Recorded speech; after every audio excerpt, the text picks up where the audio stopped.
Hürmetlik Şərq Türkistanlıq qarindoshlar. Şərq Türkistan xəbər agentliğinin xəbərlər proqramısını görüşünüzü qızğın qarşı alırıq. Ən aldı bilan xəbərlərimizin qısqacha məzmunlarına göz ataylik.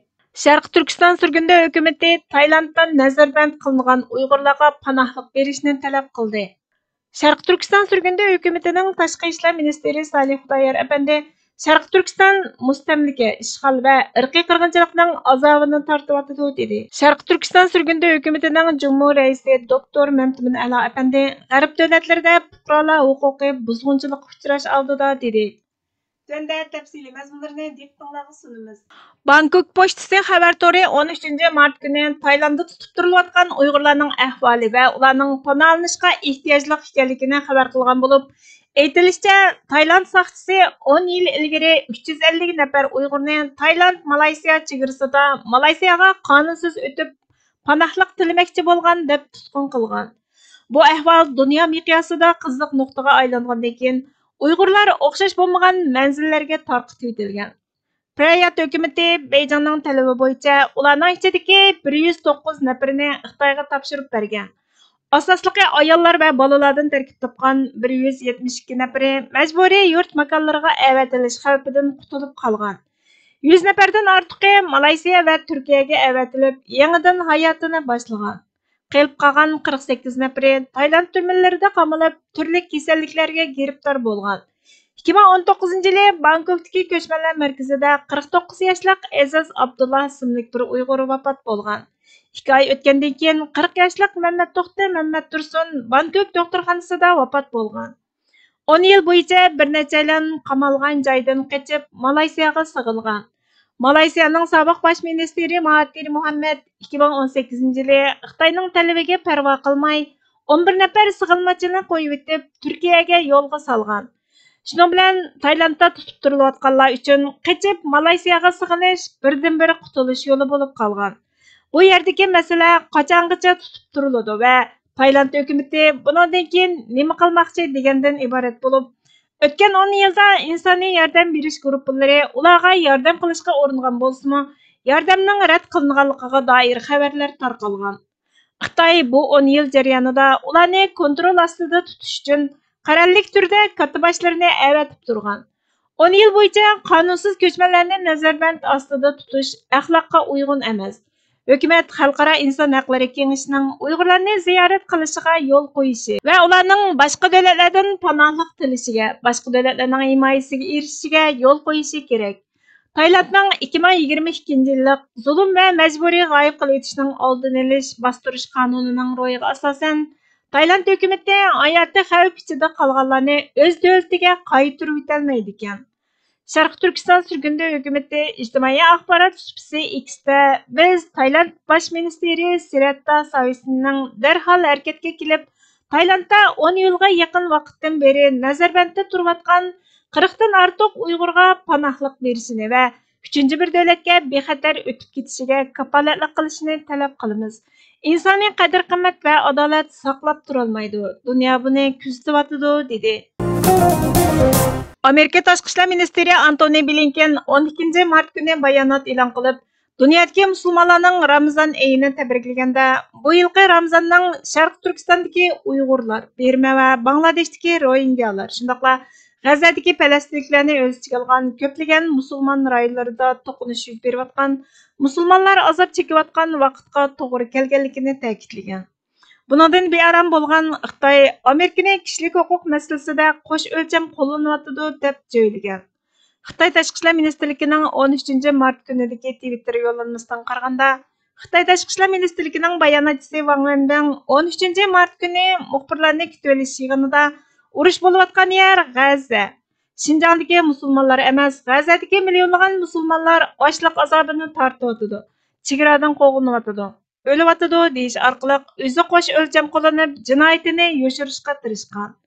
Sharq Turkiston sürgündə hökumətinin Cumhur raisi doktor Məmtimin Əla əpəndi bununla ictimai axbarat vəsiqəsi X-də qattiq raddiya berib, to'g'ri deysan. Xinjiang emas, balki ishg'ol qilingan Sharq Turkistondagi Uyg'urlar duch kelgan ishlar ocharchilik bo'libla qolmasdan tasavvur qilg'isiz dahshat. Chegaradan qo'g'lab chiqarish emas, balki keng ko'lamda qamab qo'yish. Yalğız o'ltirib etishlar emas, balki ularni butunlay yo'qitishdagi sistemalik tirishchanlik, irqiy qirg'inchilik yurgizishdan iborat. Yuz berayotganlarning hammasining sababi sening insoniyatga qarshi ishlagan jinoyatingdir, dedi. Sharq Turkiston surgundi hukumatining tashqi ishlar ministri Salih Xudoyarmi buningga qattiq raddiya berib, Sharq Turkiston ishg'ol, mustamlika va irqiy qirg'inchilikning azobini tortayotdi.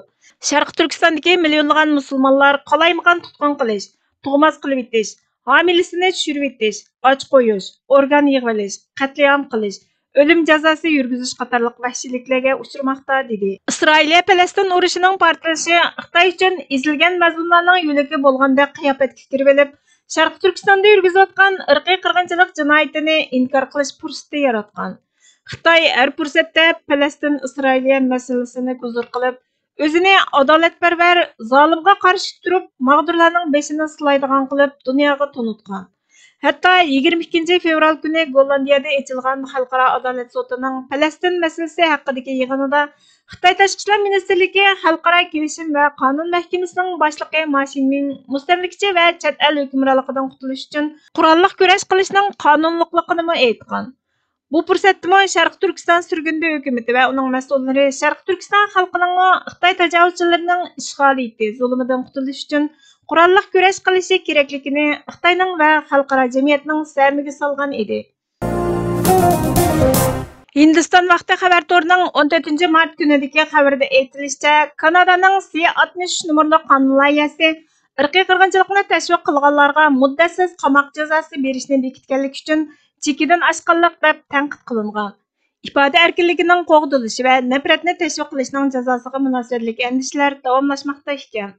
Ijtimoiy axborot uskunalarining bexatarligini orttirish maqsadida tuzilgan Kanada qonuniga qarata hukumat haddidan ziyoda aralashganlik bilan ayblangan. Yaqinqi mezgilda ijro qilinadigan tordagi ziyonkashlik qonuni, ya'ni C-60 nomerli qonun loyihasi sochilarning irqiy qirg'inchilikni qo'g'duvchilarga muddatsiz qamoq jazosi berishni o'z ichiga oladi ekan.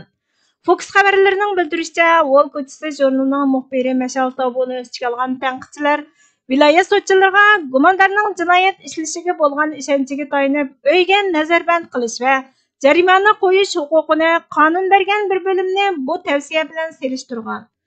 Milliy pochta tarafidan elib berilgan ovozga qo'yish harakatidan kanadaliklarning yarmidan ozroqining federal hukumatning ijtimoiy axborotni tartibga solishni maqsad qilgan tordagi ziyonkashlik qonunining suplarni texmo ishonchli holatga elib kelishiga ishonganligi aniqlangan. Ovoz berganlarning ichida 70% dan ko'proqi hukumatning tordagi mazmunlarni tartibga solishni qo'llaydiganligini ko'rsatsa, 40% texmo bexatar bo'lgan tartibga solish yo'llarining borligiga ishonadi ekan. Ovoz berganlarning yarmi hukumatning bu tartibga solish doirasi ichidagi ifoda erkinligini qo'g'dash iqtidoriga aloqador andishalarini o'tirg'a qo'ygan. Qonun o'chmanlik qilishga texmo qattiq jazo berish bo'libmi, irqiy qirg'inchilikni qo'g'dashning jazosini 5 yildan muddatsiz qamoq jazosiga chiqarish, o'chmanlikni tashviq qilish jinoyatiga beriladigan jazoni 2 yildan 5 yilga chiqarishni maqsad qiladi ekan. Qonun loyihasining qo'g'duvchisi Arif Virani cho'nglarning tordagi xatar bilan munosabatli andishalarini o'tirg'a qo'yib, tordagi mazmunlarga qarata tartibga solishning bolalarning bexatarligiga tahdid elib kelayotgan bo'shliqni to'ldirganligini aytgan. Sharq Turkiston surgundi hukumatining Jumhur raisi doktor Mamtimin Ali Apandi ijtimoiy axborot supsi X'da buningga qarata inkos bildirib, Kanadaning fikr erkinligini jinoiy qilmish hisoblashi davlatning qorong'ulikqa so'rab kirishga tayyorlanishga moyilligini ko'rsatdi. Fikr erkinligining buzilishi madaniyatli jamiyatning belgisi bo'lgan boshqa asosiy huquqlarning yoshirin ziynining signalini beradigan bir ogohlantirish ishorati rolini o'ynaydi. Fikr erkinligining jinoyat hisoblanishi qattiq bo'ysunishni normal holatga keltirib, har qanday bir harakatga qarshi chiqish ehtimolini yo'qotadi. Bundaq ahvolda rasionallik yo'qaydi. İnsanlar tefekkürünü yoşuruşqa, özünü tekşürüşke mecbur boludu. Neticede şəxslər hər qandaq vaqtda halaketke mayil, aqlsız canlıqlarga aylanıdı. Bazı g'arb davlatlarida fuqarolar huquqi buzg'unchilikqa uchrash oldida. Bu mustabidlikka yo'nalgan bir yo'nalishga yo'l ochib, davlatlarning Xitoy va Shimoliy Koreyaga o'xshash mustabid davlatlar bilan bo'lgan farqini kichikiltib o'tishi mumkin. Hech qanday bir davlatning axloqiy ustunligi bo'lmagan bu dunyoda mustamlikaning yangi bir o'lcham bo'lishi sifati bilan kengayishi insoniyat madaniyatining kishini cho'chitadigan chekinishiga vakillik qiladi va yangi distopiya davrining boshlanganligidan derak beradi. Haqiqiy mushtumzorlar Kanadaga qarab kulmoqda dedi. Qutlug' Ramazon keldi. Avtori Sarvi. Aylar ichida akbar qutlug' Ramazon keldi. Musulmon boshida afsar qutlug' Ramazon keldi. Rahmat bog'chisi ichra savobning gullari yashnab, olamga chechib anbar qutlug' Ramazon keldi. Qo'llarda aziz Qur'on, tillarga qiroat bor. İbadetten içer kevser, qutlug' Ramazon keldi. Dasturxon ilib yo'qlab, yetim miskin g'ariblarni, himmat babida sarvar, qutlug' Ramazon keldi. O'tar tunlar namozxon bo'p, malaklar saf tuzar yonda, toatdan bitar daftar, qutlug' Ramazon keldi. Gunohkor qalb etar tavba, Rahmondan kutar rahmat.